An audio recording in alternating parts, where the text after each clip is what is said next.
Hey guys, I hope you're doing well. We have an absolute doozy of a fantasy event for PGL Masters Bucharest, because not only do we get the usual group stage, Swiss stage, a lot of fun, but this fantasy event is both the groups and the playoffs combined, which means there's a bit more emphasis on picking the right teams. They're going to do deep runs, especially when we've got third place deciders. We've got so many different rounds of play, so a lot of potential padding or negative padding. And then you look at the teams and it's even crazier because we have like the battle of tier 1.5 here. You know, despite Legacy and 3D Max at CAC, despite Liquid's strong form, Aurora, top 4 at Thunderpick, none of these teams, I think, inspire me with these are the teams that are 100% going to be in the playoffs. Like there's potential for upset across the board here. So I think that it's good to maybe spread your team a little bit. I think a 2-1-1-1 is a good draft. Potentially even 5 different teams could be okay, but I think 2-2-1, very risky unless you get lucky and pick the right 2 teams, basically. There's so much upset potential that this is going to be a mess. So let's take a look at some players and see who's good value. Okay, so Aurora feels super expensive. I would only draft 1 player from this team, and I'd probably make it Woxic, to be honest, but yeah, I think that is too expensive to double up on. Match is not really worth it. 3D Max, their pricing is a little tricky because any of these players can be the player that pops off for them, as we've seen. Like Gravity, I think, was one of the best rated players at CAC. So yeah, I think avoid maybe the golds. Body and Gravity, I think, are the players to go. Liquid, in fact, I think just generally golds maybe aren't worth it here, or at least are very risky.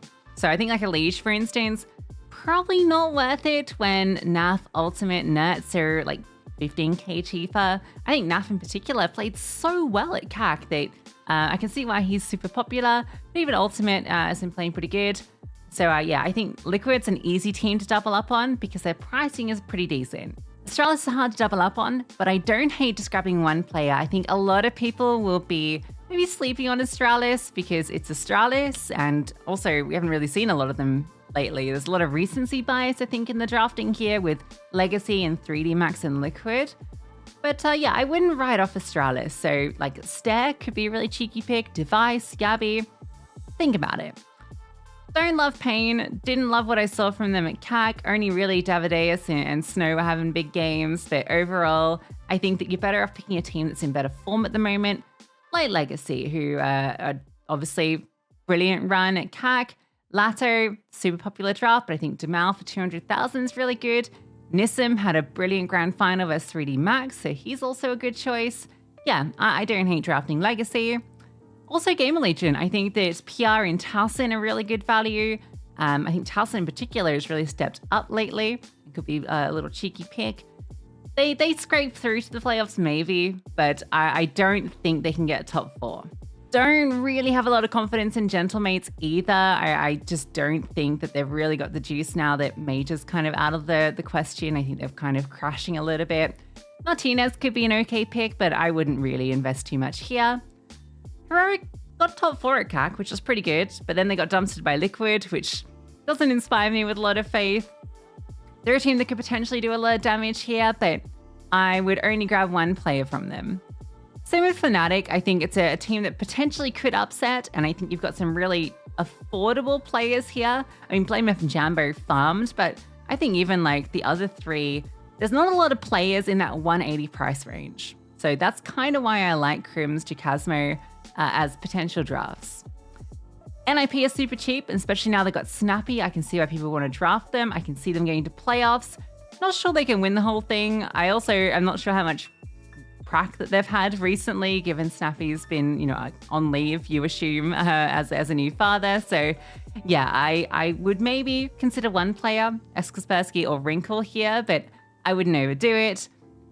Fade, long shot team, but MPL's been farming. MIBR, do not draft. They've got a stand-in, they've got Kickert. Don't love it, don't draft it. Same with Saw, not loving their form as of late. Betboom as well, on the down at the moment. Even though they've got some cheap, affordable players, not really that interested in them with the type of teams that are here. And FlyQuest, as much as I love them, as much as I'd love to see them win this, super risky to draft. But again, if you really want a cheap player, JKS for 179 is ridiculously cheap, so he's not the worst, but yeah, I'd be sticking to the teams kind of above this level. For my draft, I will be going with a double liquid draft because I think they're the easiest team to double up on. I'm going to go Naf because of recent form, and Ultimate because he's also looked pretty good over the last few months, and both of them are very affordable. I'm going to grab Jacasmo because, again, I don't think there's many good players in this 180 price range, and with so many good players around that 200k, feels like you need a player that can just give you that extra bit to get those players just over the 200 mark. And so for my final two, I'm going to grab Demal, just buying into the legacy form at the moment, and Body. Same thing with 3D Max. These are three of the teams that I think have a good shot of running deep, and I think Fnatic could make the playoffs. I think it's definitely possible. Don't know if this is the best team, even though I've called it BUCHAREST. It's a really tough event to draft, so I'm just hoping that I've picked all players that can frag. I've avoided the IGLs. We're just going to try our best, see if it works out, and roll with the punches. So let me know what you're drafting, let me know how your season's going as always, and good luck.